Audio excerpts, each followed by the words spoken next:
예, 안녕하세요. 소개받은 하나증권 리서치센터 김상만입니다. 지금부터 25년 크레딧 시장 현황 및 전망에 대해서 말씀을 드리도록 하겠습니다.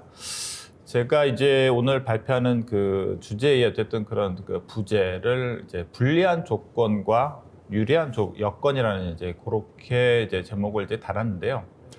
본문에 이제 관련 내용이 이제 있겠지만 오늘 드리고자 하는 말씀이 이제 결국 포인트는 그겁니다. 저희가 이제 여러 가지 시장에 올해는 이렇게 긍정적인 요인과 약간 부정적인 요인들이 이제 부딪히면서 어쨌든 간에 조금 과거 최근에 이제 그려왔던 것처럼 좀 변동성은 좀 계속 좀 지속될 수 있는 여건이라고 생각을 하고 있고요. 이제 그 와중에서 좀 불리한 거는 여러 가지 금리나 기업들의 펀더멘털 조건이 약간 불리한 조건인데, 저희가 유동성이라든가 정책적인 측면에서는 유리한 여건이기 때문에 그런 그 두 부분들이 상호작용을 하면서 올해 시장을 이끌어 가리라, 그렇게 전망을 하고 있습니다. 그래서 좀 세부적인 내용을 지금 말씀드리도록 하겠습니다. 우선 저희가 어쨌든 큰 씀으로 올해를 바라보는 거에 있어서는 저는 이걸 잡았어요. 이 키 차트로 이제 이거를 한번 잡아봤거든요. 과거에 이제 지금 이제 시중에 이제 그 채권의 금리, 회사채나 신용채권의 이제 절대 금리 레벨을 보면은요, 기준금리를 지금 많이 이제 하회를 하고 있습니다. 물론 작년에 이제 기준금리 2번 인하하면서 회사채나 여전채 같은 경우에는 이제 역전 현상이 좀 해소가 되긴 했지만, 여전히 뭐 은행채나 공사채 같은 초우량물은 기준금리를 이제 하회하는 그 수준에서 계속 머물고 있습니다. 물론 오늘 이제 한 차례 이제 기준금리가 추가로 단행이 됐으니까 시장 금리의 향방에 따라서 이런 부분들이 어떻게 좀 해소가 될지, 계속 지속될지는 한번 물론 두고 봐야겠습니다만, 근데 이제 과거에 그러면 저희가 경험적으로 보면은 이렇게 역전이 됐었던 그 경험들이 주로 이제 금리가 인하기에 들어갔던 사이클에서 이제 발생했던 그런 상황이고요. 그렇게 보면 거의 2012년하고 2019년이 될 수 있을 것 같습니다. 근데 이제 그때를 보시면은 저희가 근데 이제 이번에는 좀 그 과거하고 좀 약간 좀 차이점은 있습니다. 그 차이점이 뭐냐면, 일단은 역전 폭이 상당히 더 이전에 비해서 많이 크다는 거 하고요. 그 다음에 좀 이런 부분들이 좀 상당히 기간도, 폭도 크고 기간도 지금 연장되고 있다는 게 특징이거든요. 그러면 이제 왜 그런가? 그다음에 이게 이제 향후에 이제 신용 스프레드에 주는 시사점이 뭔가를 좀 생각을 해보면은, 결국에는 이제 저희가 지금 보시면은 지금의 이제 인하 사이클은 절대 기준금리 레벨이 어쨌든 시장 금리나 절대 기준금리 레벨이 지금하고 유사했었던 이제 12년하고 비슷하게 비교해 보는 게 적절하다고 생각을 하고 있는데, 일단 12년의 경우를 보면은 일단 기준금리가 인하되고 시장금리가 인하되고 하락하고, 그다음에 신용 스프레드가 같이 하락하는 선순환 구조가 이제 발생을 했었습니다. 근데 이제 지금하고 약간 차이점을 말씀드리면은, 그 당시에는 이제 유럽발 그 재정 위기가 인해서 이 11년에 신용 스프레드가 좀 많이 반등을 많이 했었거든요. 그랬다가 진정이 되면서 그게 다른 인하 사이클의 요인하고 같이 맞물리면서 그런 부분의 시그널이 약간 혼재된 양상을 줬던 반면에, 지금은 이제 신용 스프레드는 이미 이제 이 레고랜드 사태 때 이미 급반등을 한 다음에 시간이 많이 흐르면서 약간 하향 안정화되고 있었다는 게 지금하고의 차이점이라고 생각을 할 수 있습니다. 결론적으로 말씀드릴 건 뭐냐면은, 지금 저희가 기준금리 인하, 그 다음에 시장금리가 하락하는 사이클이라고 해서 신용 스프레드가 과거처럼 같이 동반 하락하는 거에는 좀 과거와 다른 양상으로 갈 수 있다는 걸 말씀드리려고 하는 거고요. 그다음에 사실 이 부분은 제가 이제 그 시장 기준 그 정책금리나 뭐 시장 국채금리를 전망하는 입장은 아닙니다만은, 그렇게 보는 거에 또 주요 논거 중에 하나는 지금 계속적으로 이제 최근에 작년 말에 미국이 이제 연준이 이제 기준금리 인하를 예를 들면 100bp 인하를 단행했는데, 장기 시장 금리 자체가 그 이상으로 이제 반등을 하고 했습니다. 반등하고 이제 다시 최근에 다시 이제 좀 약간 하락세로 좀 돌아서고 있는데, 여전히 이제 미국 같은 경우에는 통화 정책에 대한 그 뭐 기준금리 인하 횟수라든가 아니면 그 랩의 그런 부분에 대한 시기 같은 것들이 자꾸 이제 뒤로 늦춰지고 있는 상황이거든요. 그러니까 선물 시장에서 바라본 이제 올해 말 기준에 이제 정책 금리 레벨에 대한 것들이 계속 상향 조정이 되고 있고요. 그런 거에 대한 주 기저에 대해 깔려 있는 게 결국에는 뭐 다시 물가 압력이 다시 좀 둔화됐다가 최근 들어서 여러 가지 요인에 의해서 이게 반등하는 기미를 보이고 있는 그런 것들이 작용하고 있다고 보고 있고요. 제가 뭐 시장 금리를 전망하는 입장은 아닙니다만은 결국 이런 부분들이 결국 금리가 저희가 이제 당초 기대했던 것만큼 국내외 금리 수준이 많이 낮아지지 않을 수 있다. 그렇게 되면 기업들 입장에서 조달 금리 측면에서 원래 이제 금리가 낮아지면은 조달 금리를 좀 더 낮은 금리로 차환 및 신규 발행할 수 있는 그런 기대는 조금 이제 불리한 이제 조건이라고 이제 말할 수 있겠죠. 그런 여건일 수 있겠다라고 말씀을 하나 드리고요. 그래서 이제 우선 저는 신용 스프레드 전망을 올해는 이제 연초 효과가 올해도 뭐 그 예년처럼 이제 나타나고는 있는데 저는 뭐 예년보다는 좀 작년보다는 조금 그 효과가 좀 그렇기 때문에 좀 약할 거라고 생각을 하고 연간으로 보면은 여러 가지 이슈들과 부딪히면서 이제 등락하는 구간을 좀 보고 있고 좀 뒤로 가면 갈수록 조금 약간 이제 연말로 갈수록 조금 이제 뭐 약간 그 우상향하는 그런 그 흐름을 이제 전망을 드리고요.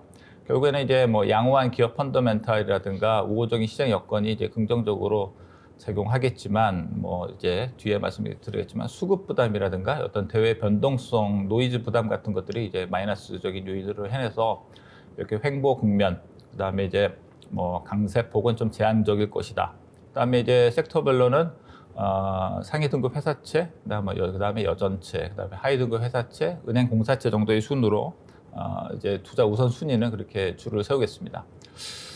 그다음에 이제 우선 저희가 아무래도 이제 크레딧이기 때문에 기업 펀더멘탈에서 우선 짚어보면은 우선 긍정적인 측면은 기업 등 상하향 추이 자체가 액면으로 보면은 사실 썩 좋지 않습니다. 저희가 최근에 아직 22년 제외하고는 등급 상하향 배수, 그러니까 상향 기업 수 나누기 하향 기업 개수가 1 미만을 계속 이제 유지를 하고 있거든요. 그렇게 돼서 액면상으로는 별로 그렇게 썩 좋아 보이지 않는데, 근데 사실 뭐 3년과 4년만 놓고 비교를 해보면 결국에는 이게 분자가 되는 상향 기업 수 자체가 이제 감소 효과가 좀 작용하면서 약간의 이제 착시 효과가 좀 있다고 보고 있고요. 어떻게 보면 더 중요한 포인트는 하향되는 기업들의 숫자가 더 느느냐 아니면은 이제 유지되느냐인데 좀 유사한 수준을 좀 보이고 있고, 하향된 그 기업들 같은 경우에도 몇몇 이제 분포 업종을 보면은 일부 이제 부동산 노출도가 큰 업종, 그 다음에 일부 뭐 석유화학이나 소매 유통 업종에 좀 국한돼 있기 때문에 전반적인 이제 등급에 대한 방향성 자체는 그렇게 뭐 저는 뭐 부정적으로는 보지 않습니다. 그런데 이제 약간은 좀 긍정적인 포인트고요. 근데 저는 약간 뭐 올해를 포함해서 내년 내후년 정도까지는 해서 저희가 이건 하나의 아직까지는 개연성인데 기업들의 어떤 재무 부담이 조금 확대될 수 있는 부분에 대해서 최근에 많이 생각을 하고 있습니다. 왜 그런 생각을 했냐면 이제 저희가 데이터 집계가 가능한 14개 이제 그룹들의 합산 현금 흐름 추이를 이제 좀 추이를 뽑아봤는데요. 한 2020년, 한 21년까지는 저희가 이제 내부 그 현금 흐름이, 잉여 현금 흐름이 거의 플러스 상태에서 이제 머무르다가 22년 뭐 말, 그다음에 23년 뭐 이제 22년하고 3년, 그다음에 이제 24년도 봐야겠습니다만은 이제 큰 폭의 이제 마이너스 현금 흐름을 보이고 있거든요. 그거 결과를 따져 보면, 그러니까 그 원인을 좀 저희가 분석을 해보면, 일단 그 설비 투자라든가 이제 유가증권 투자, 뭐 이제 자회사 지분 투자 같은 유가증권 투자가 상당히 많이 늘었습니다. 그 과거에 이제 그 이전에 비해서 좀 상당히 좀 이례적인 현상이고요. 그러다 보니까 근데 이제 그 원인을 그다음에 그 어디를 투자를 많이 했나 보면은 여러 가지 좀 뭐 이제 그 설비 투자, 뭐 공급망 다변화, 재구축에 대응하기 위한 여러 가지 투자 있는데 그 중에서도 이제 저희가 그 대미 직접 투자가 좀 많이 기여를 하고 있다라고 저는 뭐 좀 진단을 하고 있고요. 그래서 결과적으로 기업들의 이제 그 차입 규모 자체가 과거에는 좀 이게 감소 추세를 보이다가 이제 22년부터 이제 22년부터 이제 상승세로 전환을 했거든요. 그래서 저희가 저점이었던 20년 대비해서는 이제 23년 말에 순차입금이 한 70조 원 정도 증가하는 결과를 이제 보입니다. 근데 이제 투자를 했으면은 거기에 대한 이제 성과를 저희가 이제 좀 이제 그 과실을 이제 향유를 해야 되는데 아직은 그거에 대한 이제 초기에는 아무래도 이제 감가상각 부담이 좀 있기 때문에 원가 부담이 올라가는 그런 것도 있고요. 그 다음에 최근에 잘 아시겠지만 뭐 정권도 바뀌고 그리고 정권 바뀌기 이전에도 여러 가지 저희가 원래는 이제 친환경 관련 투자라든가 여러 가지 비과세 장벽을 어쨌든 저희가 회피하기 위해서 미국 현지에 이제 투자한 부분에 대해서 여러 가지 보조금 지원에 대한 정책이나 그런 부분들이 원래 저희가 이제 기대했었던 만큼의 이게 현실화가 안 되고 있으면서 지금 투자 성과는 사실 지금 미진하다고 보십니다. 그게 전체적인 이제 영업 그 수익성에 영향을 미치고 있다고 보거든요. 그래서 이제 22년, 3년 계속해서 그 영업 수익률 자체가 계속 하향하고 있는 그런 모습을 보여주고 있고요. 다행스러운 점은 그럼에도 불구하고 어쨌든 그 우리나라의 주력 그런 대기업들의 재무 안정성 자체, 그러니까 저희가 뭐 대표적으로 부채 비율이나 차입 의존도 같은 이제 그런 지표로 저희가 가늠해 보는 재무 안정성은 아직은 그 이전의 수준을 유지를 하고 있습니다. 그러니까 이거 투자를 많이 했고 그거에 대한 성과가 못 따라오곤 했는데 내부 잉여라든가 내부 이제 그런 부분들이 이제 쌓이고 하면서 자본도 같이 이제 증가를 하면서 아직까지는 재무적인 부분에서 아직은 부담이 되고는 있지 않는데 그러니까 이 부분들이 결국에는 이제 좀 더 시간을 좀 더 두고 하면서 그다음에 이제 최근 이제 트럼프 행정부의 여러 가지 그 정책적인 그런 그 시사점을 보면은 저희가 과거에 했었던 이런 투자를 더 계속 해야 할 수밖에 없지 않은 상황이 될 수도 있는 상황이 되면 그런 부분에 대해서 과연 저희가 그런 투자 부담을 재무적으로 어떻게 방어해 나갈 것인가 그 부분이 상당히 관건이 될 거라는 생각을 뭐 최근에 많이 좀 하고 있습니다. 그런데 이제 그 부분은 약간 좀 장기적인 측면에서 저희가 계속 좀 모니터링 해야 되는 포인트라고 생각을 하고 있는데요. 그다음에 이제 좀 긍정적인 포인트를 보면 어쨌든 저희가 어찌 됐든 간에 지금 시장의 유동성 여건이 이제 매우 이제 원활합니다. 회사채 발행 시장이 지금 작년이 어떻게 보면 역대 이제 분기 기준으로 발행 규모가 제일 최대였었던 것 같은데요. 올해도 뭐 이 정도 이제 추이로 가면은 그 작년에 거의 버금가는 수준의 발행이 이루어질 것 같고요. 수요 예측에 대한 여러 가지 뭐 참가율, 경쟁률이나 결정 금리 그런 부분들은 상당히 지금 뭐 분위기가 뜨겁습니다. 그래서 기업들이 시간이 갈수록 좀 더 발행에 나서는 기업들도 늘어나고 있고 발행 금액 자체도 원래 당초에 이제 예정했던 거에 비해서 또 증액해서 발행하고 하면서 어쨌든 지금 이제 그 발행 시장이 상당히 이제 우호적입니다. 그 다음에 또 기업들 입장에서 설령 회사채 시장이 뭐 조금 조달이 여의치 않는 상황이 된다 하더라도 저희가 또 대안으로 이제 자금을 조달할 수 있는 그런 대안처로서는 이제 뭐 일반 은행 대출이나 것들을 활용할 수 있는데 저희가 이제 그 작년에 그 회사채 발행 잔액하고 은행의 대기업 대출 잔액하고가 역전하는 현상이 벌어졌습니다. 그래서 그다음에 이런 일반 뭐 은행 대출뿐만 아니고 사모사채, 연구채 등 이제 기업들의 좀 자금 조달 수단이 과거에 비해서 다변화되고 있고 그다음에 이제 좀 조달이 좀 용이한 그런 환경이 좀 뭐 형성이 되고 있기 때문에 기업들이 이제 그 유동성 조달하는 여건은 긍정적이라고 저희가 말씀드릴 수 있을 것 같고요. 그다음에 그것도 그렇지만 사실은 또 정책적 여건이 뭐 또 매우 중요하게 작용을 하고 있습니다.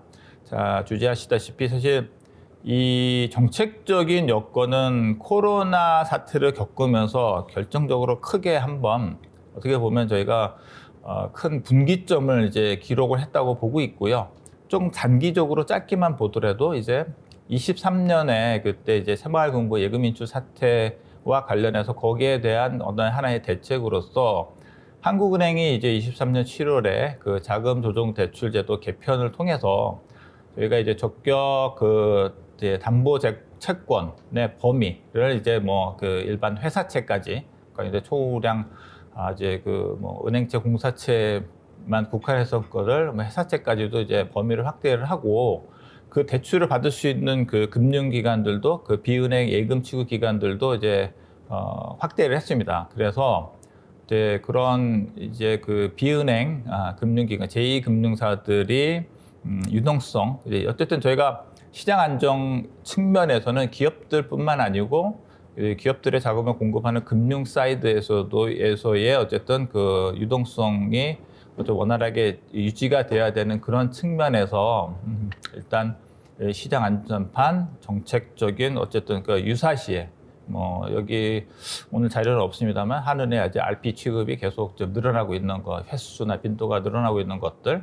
그런데 어떻게 보면은 이제 23년 초에 미국에서도 이제 SVB 그 사태 발생했을 때 어쨌든 그 BTFP 프로그램을 가동을 해서 그 유동성 지원을 해줬던 거, 그거 이제 한국판 버전이라고 될 수 있고 이런 부분에 대해서는 뭐 시장 참가자들이라든가 뭐 기업들이나 이런 부분에 대한 신뢰나 어쨌든 정책적 스탠스 이런 부분에 있어서 어떤 변화의 조짐은 보이지 않고 있습니다. 그래서 정책적 여건은 매우 우호적이고요. 근데 이제 좀 수급 여건은 제가 오늘 말씀드리기 위해서 약간 지금 과거에 비해서는 좀 불리한 상황이라고 생각을 하고 있습니다. 왜 그러냐면은 어쨌든 저희가 여러 가지 정책적으로 지원을 해주려면은 그거만큼 뭔가가 이제 어디선가는 이제 그 돈이 투입이 돼야 되고 이제 돈을 주려면 어디든가는 돈이 마련이 돼야 되는데 그런 부분들이 이제 전체 이제 국가적인 차원에서는 이제 뭐 적자 재정 아니면 이제 그 다음에 이제 그 뭐 추경이라든가 적자 국채를 발행을 해서 올해가 이제 예상되는 국채 발행 규모가 이제 역대 최대가 규모가 될 거로 예상이 되고 있고요. 그다음에 이제 공사채 같은 경우에도 오른쪽에 보시면은 절대 발행 규모 자체가 이제 코로나 때를 기점으로 해서 한 단계 레벨 업이 됐습니다. 그리고 잠깐 주춤했다가 다시 지금 증가세를 보이고 있는데 일단 절대 양 자체가 이제 많이 늘어나고 있습니다. 이게 일회성으로 뭐 예를 들면 한전에 예를 들면 그 22년도에 뭐 그 발행이 이제 늘어오고 이제 전기 요금을 못 올리는 그런 부분들에 대해서 일회성 그런 게 아니고 지금의 에너지 관련 기업들의 이제 발행은 좀 진정이 됐는데 이제 부동산 관련된 인프라 구축에 관련된 공기업들의 이제 투자나 발행이 좀 계속적으로 늘어날 수밖에 없는 그런 상황이고요. 그다음에 그 공사채 그래서 저희가 물론 다른 이제 섹터 저희가 주로 이제 뭐 공사, 은행, 회사, 여전 그런 섹터 중에서 아무래도 크레딧 쪽에서는 이제 공사채 위주의 어쨌든 수급 부담이 커지고 이제 계속 좀 될 것 같다라는 말씀을 좀 드리고 그다음에 또 하나 더 문제는 뭐냐면 공사채 발행이 절대 물량이 이제 규모가 늘어난 것도 좀 부담스러운데 또 저희가 더 부담스러운 건 뭐냐면 이제 그 발행이 만기가 단기화되고 있다는 게 좀 더 시장에 부담을 주고 있는 것 같습니다. 이게 이제 과거에 보시면은 저희가 이 그 공사채의 이제 평균 발행 만기 자체가 이렇게 보시면은 과거에는 이제 그 MBS를 제외했을 때 한 8년 수준이었는데 이게 이제 그 한 최근 들어서 한 6년 이하로 이제 만기가 급속히 이제 짧아집니다. 그렇게 되면서 이제 오른쪽에 보시면 이제 그 주요 기관별로 공사채 순매수 추이를 보시면은 원래 이제 공사채들이 보통 이제 장기로 많이 발행을 하다 보니까 장기 채권을 많이 필요로 하는 수요하는 이제 보험권이 공사채를 많이 이제 매수했었던 주체였는데 이게 이제 24년 들어서 거의 뭐 이제 사라져 버렸습니다. 그러니까 이 보험사 입장에서 뭐 이제 뭐 금리도 낮은데 이 만기도 짧은 공사채를 굳이 이렇게 살 만한 유인이 이제 크지 않았던 거죠. 근데 이렇게 되면 사실 저희가 발행 물량이 늘어나는데 만기가 짧아지면은 계속 차환하는 부담이 계속 생기면서 이거는 수급적으로 좀 짧게 계속 부담을 주는 요인이라고 저희가 생각이 들어서 이런 부분들은 조금 이제 만기가 좀 장기화되는 게 전반적인 시장 안정화를 위해서는 좀 필요하다고 좀 뭐 어떤 생각을 좀 하고 있고요. 그다음에 뭐 은행 대출은 물론 은행들의 어쨌든 자산 자체는 꾸준히 늘어나고 있기 때문에 은행채 발행도 뭐 꾸준히 이제 증가는 할 것 같긴 한데 최근 들어서 뭐 가계대출 증가세도 좀 이제 진정되고 해서 뭐 공사채만큼의 이제 부담은 아닐 겁니다. 근데 아까 좀 말씀드렸듯이 저희가 이제 가계대출은 진정됐어도 뭐 예를 들면 뭐 지금 기업 대출 같은 경우에는 대기업하고 중소기업 대출 자체가 꾸준히 이제 증가하고 있는 추이를 보이고 있기 때문에 또 이런 부분들은 계속적으로 그다음에 이제 은행채는 평균 발행 만기가 좀 더 짧기 때문에 절대 발행 규모 자체는 공사채에 비해서 좀 큰 편이거든요. 그래서 이제 이런 부분들이 좀 부담 요인으로 좀 작용을 하고 있고요.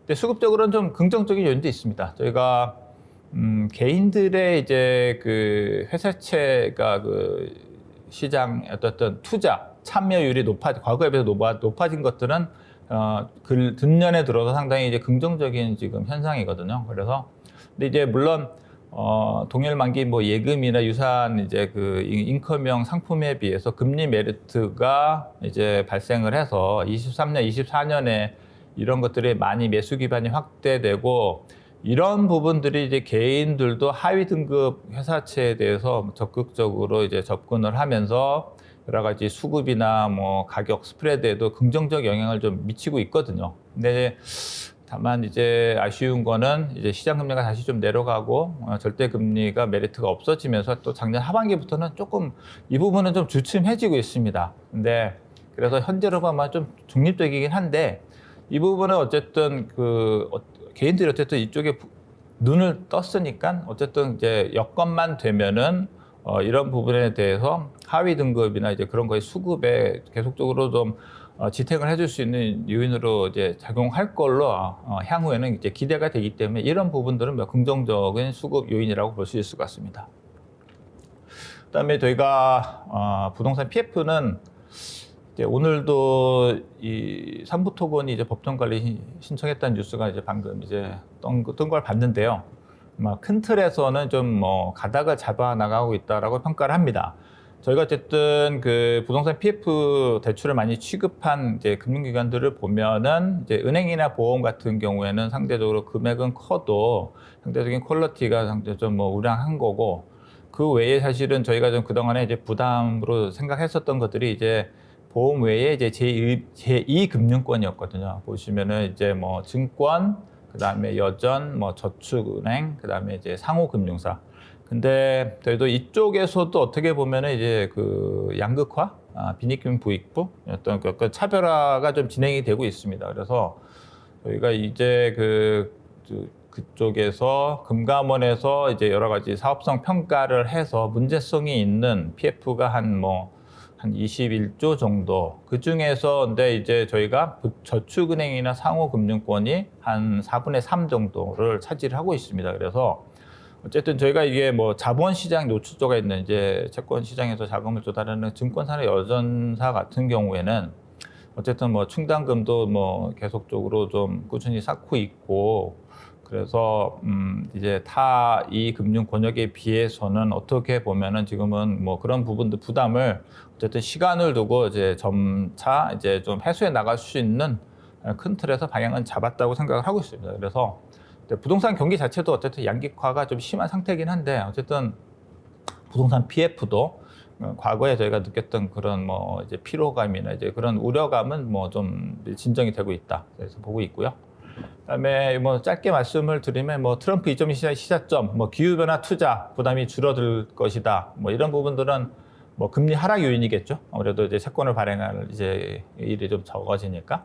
그다음에 이 부분은 뭐 저희가 뭐 관세 부과는 사실 방치거나 반이민 정책은 이제 실제로 단행이 되면은 사실은 뭐 인플레이션을 자극하기 때문에 금리 상승 요인인데 뭐 이거는 좀 더 두고 봐야 되고 사실은 자기 발등을 찍는 그런 행위를 물가를 이제 뭐 이렇게 이제 그 상승시키면서까지 이런 정책들을 하리라고 보지는 않습니다. 이제 그런 변수가 좀 될 수 있을 거라고 생각을 하고 있고요. 그래서 일단 전반적인 여건에 대한 말씀을 드렸고 결론적으로 그러면은 올해 시장에 대해서 어떻게 접근을 해야 되냐. 근데 우선 현재의 좌표를 우리가 점검을 해봐야겠죠. 우리가 어느 정도 위치에 와 있는가.